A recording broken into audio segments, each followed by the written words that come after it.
Shri tours and travels व्यवस्थापक अमोलभाऊ शिरसाट यांच्या माध्यमातून आज श्रीधाम अयोध्या येथे जेवणाचा आस्वाद घेताना सर्व मंडळी आहे. त्यामध्ये काकडी, निंबू, गाजर, वरण, शेवभाजी, भात, त्यानंतर पोळ्या, पापड, मोतीचूरचे लड्डू आणि सर्व लोक आनंद याचा घेत आहेत.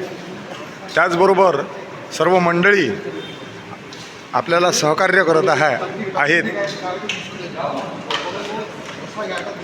आजचा मेन्यू खूप सुंदर असा मेन्यू आहे. काकडी, निंबू, गाजर, वरण, शेवभाजी, भात, पापड, पोळी, मोतीचूरचे लड्डू सर्व आणि खूप आनंदात सर्व यात्रेकरी याचा आनंद घेत आहेत.